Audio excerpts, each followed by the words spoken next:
Okay, good afternoon, everybody. Thank you for joining this afternoon. Today's webinar is on social housing in 2022 and a thematic update. For those of you that don't know me, my name is Fiona MacLeod. I'm a senior associate and I sit within our social housing team and within our wider litigation practice. I've got a lot of experience acting for social landlords, both local authority landlords and registered social landlords. And the agenda for today is we're going to have a chat around what are the challenges for social landlords in 2022. Challenges probably is not the right word when you see what we're going to come on to talk about. But what it is just to let you know what we've been seeing and some themes that we've been seeing in the sector for 2022. Where we are now with homelessness. So we're going to touch a little bit around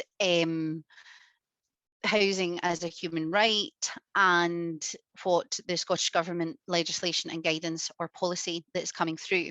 And I think what you'll see that's quite apparent is that the key takeaways from today's session is that Scottish Government, either through legislation and guidance or policy and procedure, is ensuring that a human rights-based approach is paramount to all decision making in housing. And we're seeing that either at the moment through regulatory approach or to different pieces of legislation that are coming forward now or are proposed to be coming forward in the next couple of years.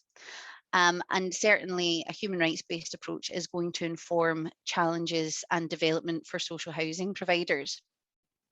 So what we're going to end with is just chatting through what is the next stages for social housing, what are the trends and expectations, what do we anticipate that you as social housing providers and those that work within the sector or work with social housing providers will be facing in the rest of this year and in the coming years. So let's just kick off. So firstly, challenges for social landlords in 2022. So as I mentioned, this is what we have noticed coming in the last couple of years. I'm going to caveat this presentation with the fact that there's quite a lot to cover. So I'll be covering it quite quickly. And also it's very high level comments. So if anyone would like some further insight on a particular topic, then please don't hesitate to get in touch with me directly. And my contact details will be provided at the end of the slides. So challenges of late include, as I mentioned, human rights, the right to adequate housing. There'll be new compliance with the new social housing charter. What does that mean for landlords and for tenants? Antisocial behaviour has been something that's been prevalent to all social landlords since the beginning of the pandemic, with a real increase in complaints of antisocial behaviour, seeing a little bit of a dip, and it's starting to tail off now, but we'll talk about that very briefly. And we'll also talk about homelessness, which is always at the heart of social housing providers and ensuring tenancy sustainment. So that really falls in with the tenancy sustainment part that I'll be talking about. So housing as a human right. So the United Nations Committee on Economic, Social and Cultural Rights have said that the right to housing should be seen as a right to live somewhere in security, peace and dignity. So what is the right to adequate housing? The right to adequate housing was defined by the United Nations Committee on Economic, Social and Cultural Rights in 1991 in its general comment. And the right to housing means legal security of tenure. So everyone should be guaranteed security of tenure. The availability of services. Everyone should have available facilities and infrastructure, such as drinking water, energy for cooking, heating and lighting, sanitation and washing facilities, food storage, refuse disposal, site drainage and emergency services. Housing should be affordable. So costs associated with housing should not threaten people's ability to afford other essential goods and services. And that includes protection against unreasonable rent levels or unreasonable rent increases. And we will come in to talk about that, of some of the things that we see, trends that we're going to see coming down the line, and obviously the cost of living crisis is going to have a big impact on that, and inflation will have a big impact in terms of rents and how they're kept affordable. Everyone should have habitable housing. So that includes an adequate space and protection against the cold, damp, heat, rain, wind, or other threats to health or structural hazards, and ensuring physical safety. Again, we'll come on to talk about that in a little bit more detail when we talk about unsuitable accommodation orders, and also having a look at ensuring that the appropriate response is made in terms of climate change. Housing should be accessible and it should be accessible to everyone without discrimination. Priority should be given to people who are the most marginalised, including homeless people and those who are inadequately housed. Special measures should be taken to ensure adequate housing for disabled people, older people, those living in areas vulnerable to natural disasters, and others who require them. Location. Housing should always be in a location which allows access to employment options, healthcare services, schools, childcare, and other social facilities. And that, again, we'll have a look at that in terms of when we talk about the recent case with unsuitable accommodation order in the Court of Session. And again, looking at tenancy sustainment. And finally, cultural adequacy. So housing policy and practice must appropriately enable expression of cultural identity. So that's what United Nations are saying about it. So what are we doing in Scotland? Well, in early 2019, the Scottish Government established a national task force for human rights leadership. And in 2021, the task force produced a report recommending that the proposal for a new human rights bill in Scotland would include the right to an adequate standard of living. At that time, Shelter Scotland welcomed the announcement, having long advocated for housing to be a human right in Scots law, with the charity spearheading a campaign called Are You With Us, which called for the right to adequate housing, amongst other economic, social, cultural rights, and these should all be included within domestic legislation in Scotland. So what can we do as a social landlord? Well, in the main, really, social landlords are already going above and beyond what's required. As many of you know, and I'll come on to talk about it in a moment, in 2021, the Scottish Government announced a review of the Scottish Social Housing Charter. And it was anticipated, and we'll come on to see whether or not that has transpired, that the Charter would incorporate many of the practices already being undertaken by social landlords to protect tenants' human rights. And it was clear at that time that a number of social landlords were already going above and beyond minimum standards in the provision of housing and services. However, what's not evident is that such services, many of which are good practice, are considered from a human rights perspective. So there may need to be a slight cultural shift in that when it becomes a duty and a requirement placed upon social landlords. In January of this year, the Chartered Institute of Housing published a new guide setting out how landlords can ensure right to adequate housing is realised for all tenants. The report is called Walking the Talk. For those of you that haven't read it, I would recommend reading it. I think it's a very interesting document. And it recognises that human rights is both rapidly evolving and it's a very complex area, and it helps to provide information and advice to housing professionals to better understand that relationship between human rights and housing. It also includes within it a checklist that helps support landlords to take steps required to ensure each of the characteristics of a right to adequate housing is realised, and provides some case studies of best practice across the sector.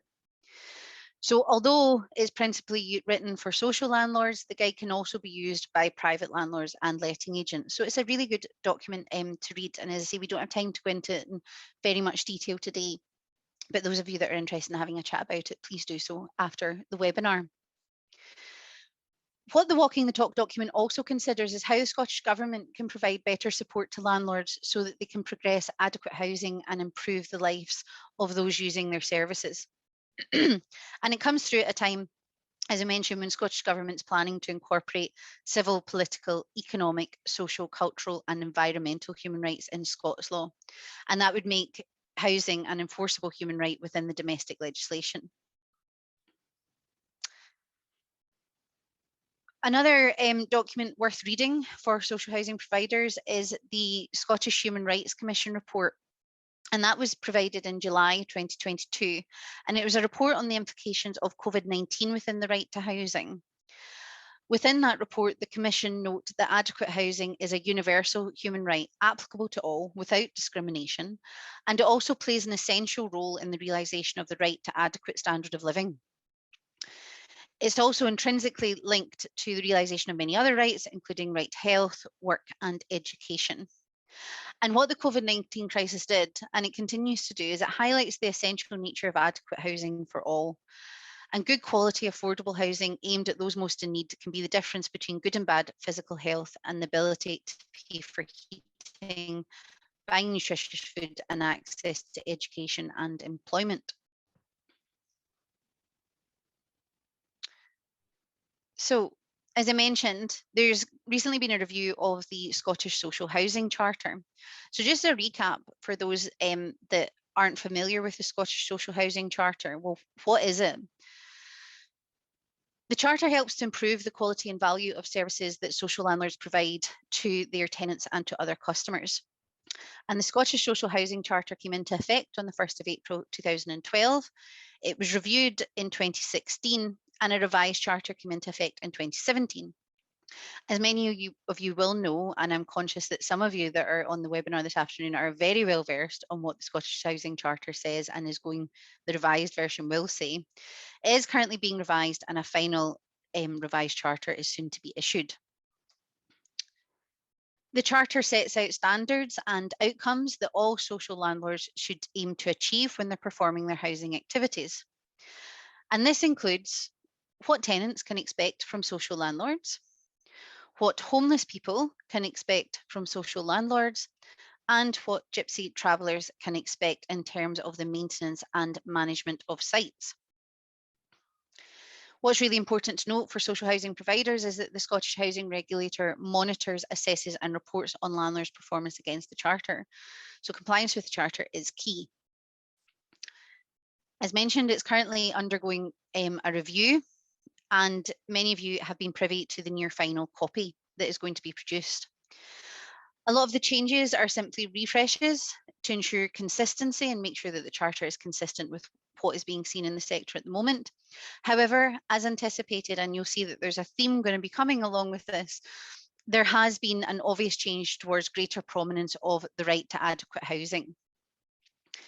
As I mentioned, the Charter has not yet been released, but is expected to be published imminently. So that's some of the things that have come up for social landlords in recent years. And one of the other points that I wish to talk on is in relation to antisocial behaviour. And over the last few years, we have noticed an increase in reports of antisocial behaviour since pre-pandemic levels. And at first, commentary would suggest that at the beginning of the pandemic, the reports of antisocial behaviour just simply soared. So why was that? Well, one of the impacts of the pandemic meant that people were home a lot more than they were before. And while people are starting to return to a degree of normality, our lifestyles have all considerably changed, with people continuing to spend much more time at home for things such as working from home, and a lot of people are now hybrid working, and that looks like it's set to continue. Now, this led maybe not necessarily to a spike in antisocial behaviour, but it did certainly lead to a spike in reports of antisocial behaviour. And what it also suggests over the last couple of years, commentary suggests that people were much more confident in reporting antisocial behaviour. So that may have also led to the increase in antisocial behaviour reporting. So what happened? What did we do about it? Well, social landlords had to adopt quite a different approach to antisocial behaviour. There was quite a few things that were putting blockers in the way to things that were normally done pre-pandemic. And things had to be adopted, a different approach had to be adopted. And the sector dealt with that very, very well. But one of the challenges that were faced at the beginning was the change to the notice period for evictions for antisocial behaviour. So originally pre-pandemic, the notice period for antisocial behaviour was 1 month. At the beginning of the pandemic, the Scottish Government changed that to 3 months. However, Scottish Government quickly realised that antisocial behaviour was significantly increasing, and reports of that were significantly increasing, and it was detrimentally affecting people and neighbourhoods. So in the period of 1st of April to 31st of July 2020, just to give you an insight of that increase, there was an 88% increase in calls to helplines relating to antisocial behaviour. So that's a massive increase to what it was pre-pandemic. And as a result of that, the Scottish Government decided to exercise their powers to revert the notice period for eviction grounds relating to antisocial behaviour and criminality across all tenancies back to the original 1 month period. And that's where it stands just now. Now, you could think, okay, well, that's fine. So why does that make any difference? Well, the difference is, at the beginning of the pandemic, the Scottish court system just shut down. So what would normally antisocial behaviour cases often take quite a long time to get to court. But it was taking even longer. So you had the extended notice period, and then you had the part where even if you were raising court action, the courts were just not operating the way they were before. And that caused significant delays. And while the courts are back operating, we certainly have yet to see a return to pre-pandemic levels. So what did that mean then for landlords? Well, we had to consider what were some alternatives to eviction. Eviction isn't just a one-stop for antisocial behaviour. I think what the pandemic has certainly made clear is that there can be multiple reasons for antisocial behaviour. So many social landlords adopted a collaborative approach with partner agencies. And that was where the social landlord, whether they were a local authority or not, were engaging with local authority antisocial behaviour units, and that showed that was a very positive impact, and also collaborative efforts with Police Scotland and Scottish Fire and Rescue Service. Also, have to look at what the alternatives are to court action. So there was an increased use in antisocial behaviour contracts, increased use of mediation in the event that it's not been a violent antisocial behaviour incident. There were also other methods used where they were demoting tenancies to a short Scottish cure tenancy, and the increased use of antisocial behaviour orders and interim antisocial behaviour orders, because they were getting through the courts quicker than your normal action for recovery of possession.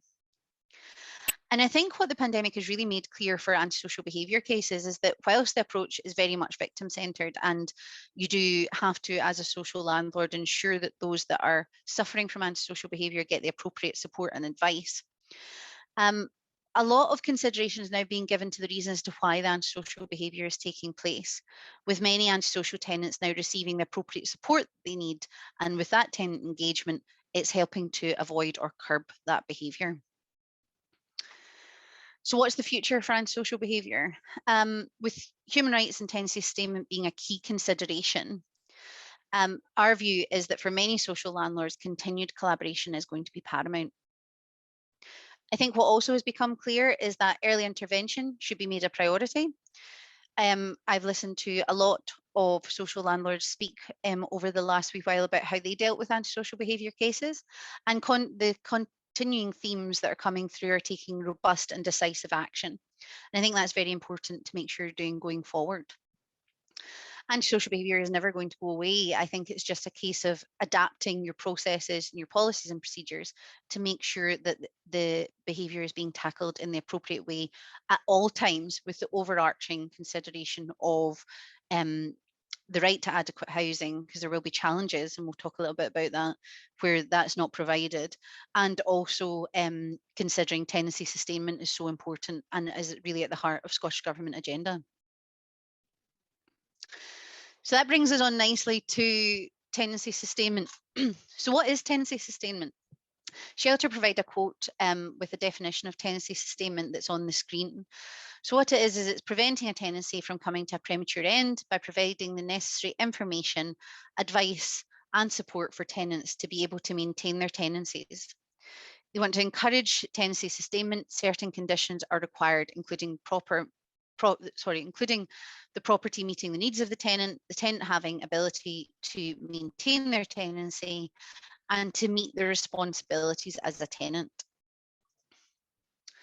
So some statistics as to where we're at with homelessness at present In February 2022, the Scottish Government published the latest homelessness statistics, and that covered the period of April to September 2021. And the data shows that there were 14,447 homelessness applications across the country. And that was 2% higher than the same period in 2020, although it does remain lower than before the pandemic. There remained 26,001 open homelessness cases at the end of September 2021. And while that's 7% lower than the same time in 2020, partly due to a higher proportion of households securing settled accommodation, particularly from housing associations, the numbers are higher than pre-pandemic levels. So I think that's important to note.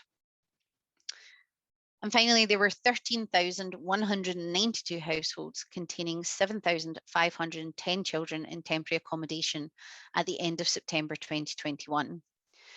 While this is again 7% lower than the same time in 2022, it's still considerably higher than the pre-pandemic levels. Additionally, the numbers of households in temporary accommodation rose during the July to September 2021 quarter. And that's the first time those numbers have increased since reaching a peak in September 2020, which would have been the peak of the impact from the pandemic. But there are some key points to consider that these statistics will show.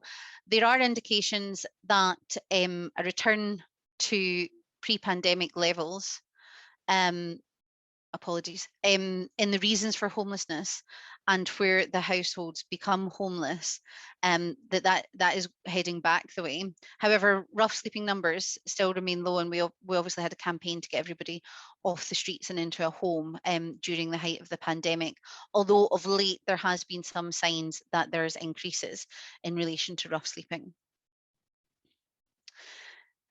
So if we continue the theme of housing as a human right, tenancy sustainment is of critical importance to the sector. Indeed, it's one of the factors that social landlords are assessed on in the current charter. Outcome 11 of the current charter is regarding tenancy sustainment. And social landlords need to ensure that tenants get the information they need on how to obtain support to remain in their home and ensure suitable support is available, including services provided directly by the landlord and by other organisations. All social landlords will or should have a tenancy sustainment strategy, and this should provide a consistent overview to the issue of preventing tenancy failures and homelessness, and to plan and make improvements where necessary. So what are the key aims of a tenancy sustainment strategy? Well, we want to reduce evictions. We want to reduce voids. We want to reduce the cost of failed tenancies because that is expensive for social landlords.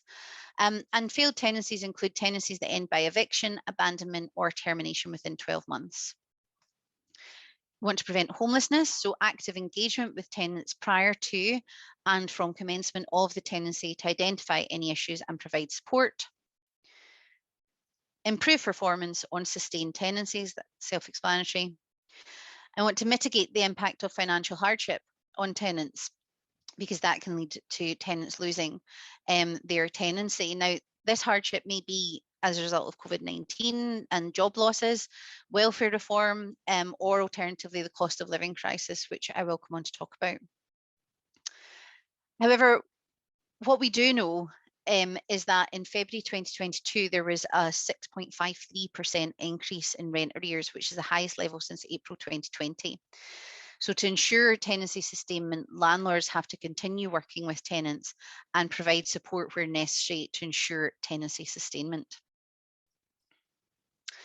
We also want to improve tenant satisfaction. However, the SHR national report on the charter, which was published last year, highlighted despite all of the challenges that landlords have faced in delivering services, especially in the first lockdown, almost 9 out of 10 tenants were satisfied with their homes and the services landlord provides, which is an excellent achievement given the challenges that have been faced by the sector. So just to finish this off, effective housing management services will make a positive and significant contribution to homelessness and prevention efforts. Good quality and continually improved housing management services can have an impact on tenancy sustainment, particularly where policies and procedures explicitly reference homelessness prevention as an objective. There is statutory guidance that has been produced by the Scottish Government. It is a historic document, it's a 2009 document, but it is still worth reading if you haven't. And this really just highlights the point that effective housing management services make that positive and significant contribution to homelessness prevention efforts. There's also an updated action plan in October 2020 called Ending Homelessness Together. And again, here we see the theme of a person-centred approach, really looking at housing as a human right, so right to adequate housing.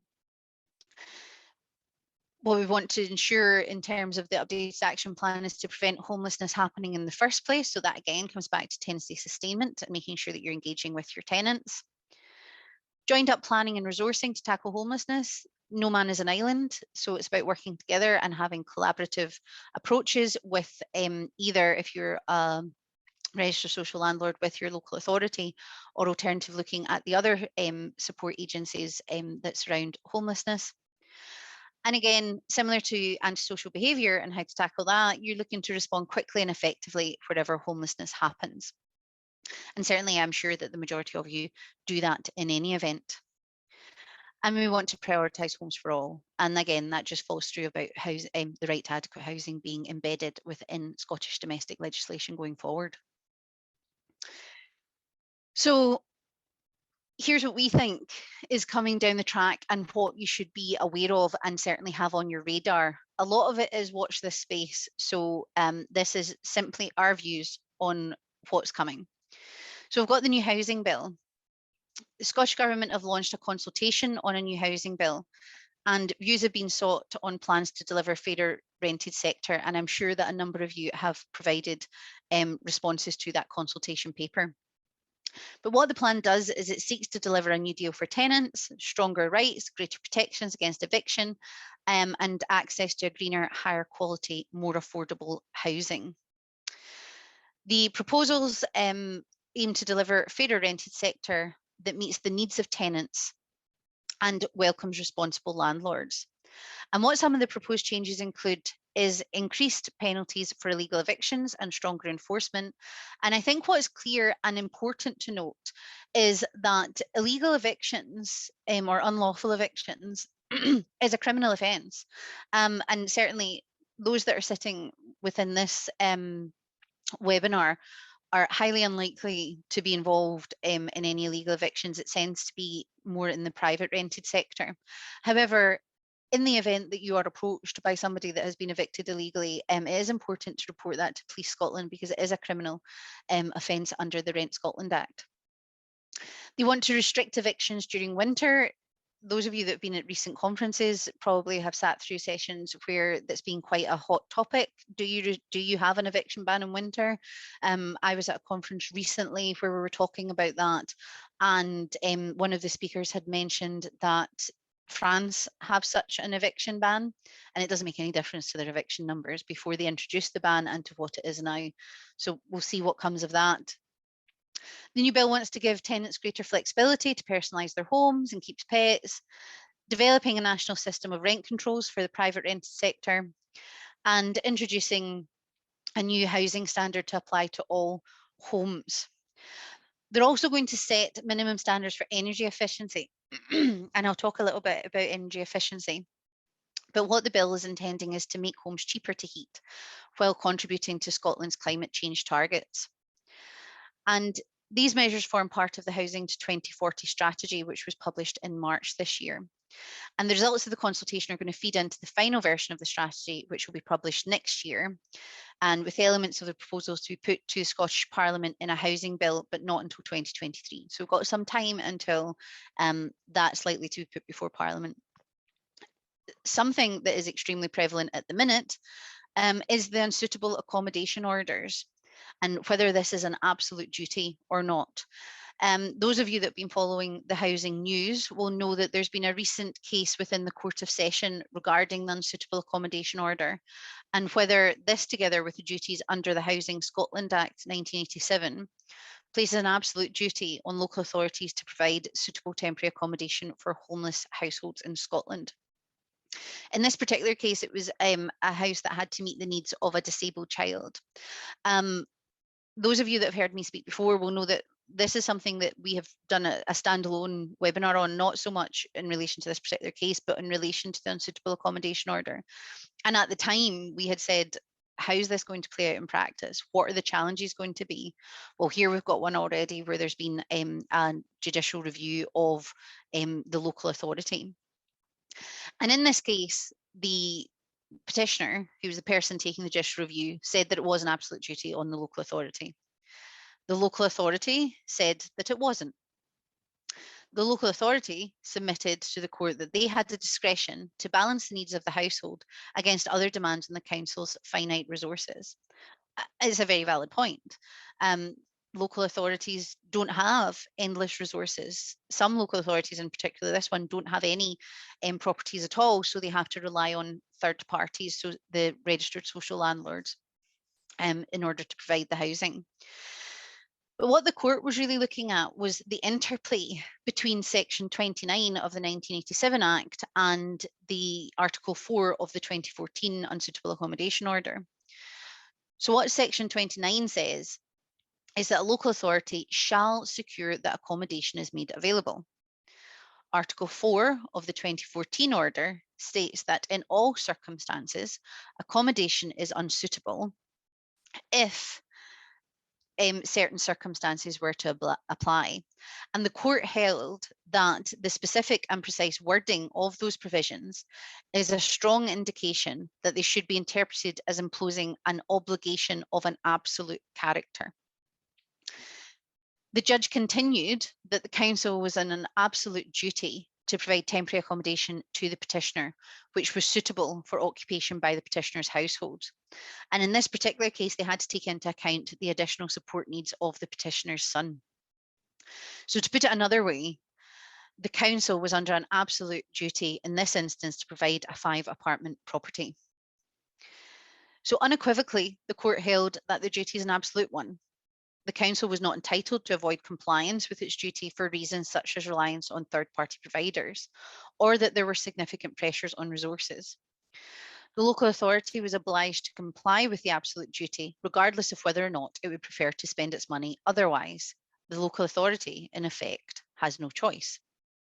Now, that currently has been the decision of the Outer House, and as I understand it, the council is going to be looking to appeal that decision to the Inner House. So the upshot of what's happening with unsuitable accommodation orders is watch this space. However, it's really important for local authorities and social housing providers as a whole to be conscious of the court's unequivocal views in relation to this absolute duty in order to avoid any challenges going forward. Something else we think should be on your radar is the UNCRC, so that's United Nations Convention of the Rights of the Child. You might say to me, well, why does the UNCRC have anything to do with housing? Well, it does, because Article 4 of the UNCRC provides that parties shall undertake all appropriate legislative, administrative, and other measures for the implementation of the rights recognised within the Convention. And you have to have regard to economic, social, and cultural rights. In Scotland, we should undertake such measures to the maximum extent of their available resources and where needed within the framework of international cooperation. Now, this could be a real challenge for social landlords when dealing with households with children in them.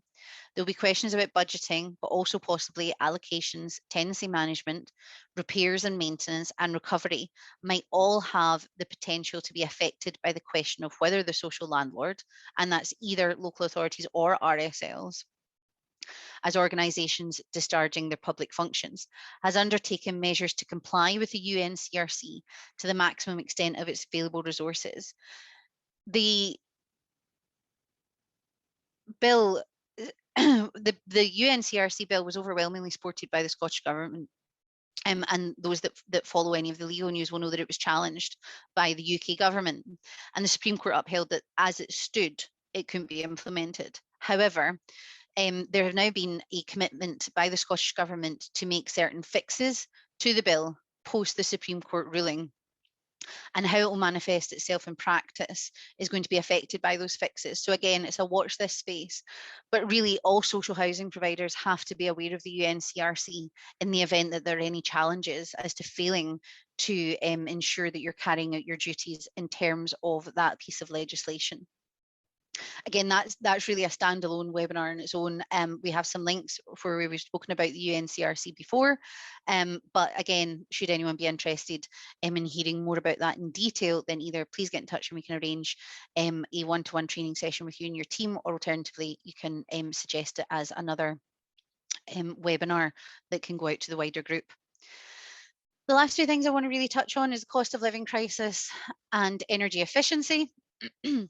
So cost of living crisis, on top of responding to the pandemic, landlords are having to consider the most difficult economic context in a generation. Many tenants and their families are facing increasing financial hardship. And from my discussions with those in the sector, this poses a real challenge. And they are very concerned about the impact that this is going to have on rent arrears and ultimately on tenancy sustainment. So that's something certainly that is at the forefront of everybody's minds at the moment. And in relation to energy efficiency, what I just want to say about that is that Scottish Government, as you know, published a Housing to 2040 route map, and that sets out their ambitions for the housing sector in Scotland over the next 18 years. The guiding principle behind the route map is that decisions in the housing sector must be consistent with the target of net zero by 2045. So what does that mean in a social housing context? Well, relevant bodies require to consider the goal of net zero throughout the planning, development and implementation of social housing initiatives. And while recent events have pushed net zero a little bit off the news headlines, it's clear that achieving net zero by 2045 will be one of the most significant tasks facing the social housing sector in the coming decades. This also has to be considered in a wider context to include sustainability and include investment of a sustainable future for all tenants, rather than just simply around insulating properties. And it's also about adopting and sustaining a mainstream approach to social housing. Again, from my perspective as a litigator, I'm looking at what the challenges may be that some of your tenants or organisations may bring to decision making or failure to implement any legislative requirements placed upon you. However, we have specialists within Brodie's that can speak eloquently, much more eloquently than me, in relation to energy efficiency. So again, if that's something that you're interested in, please do let us know. But that is a whistle-stop tour of what I have seen and what my team have seen in relation to the thematic updates over the last couple of years and what we see coming down the track. As you'll note, the key takeaways is housing as a human right is overarching of all of that, and really tenancy sustainment is key. And it's interesting to see the approaches that have been adopted by the Scottish Government, and it will be very interesting to see how they propose to implement them within the new pieces of domestic legislation that will be going forward. We have 5 minutes for some questions, and while we're just seeing what questions are coming in, just to say that still to come in our social housing webinar series, we have private investor delivery for social housing rent with my colleague Jenny Monteith, and that is Thursday the 16th of June from 2 till 2:45, so please do sign up for that.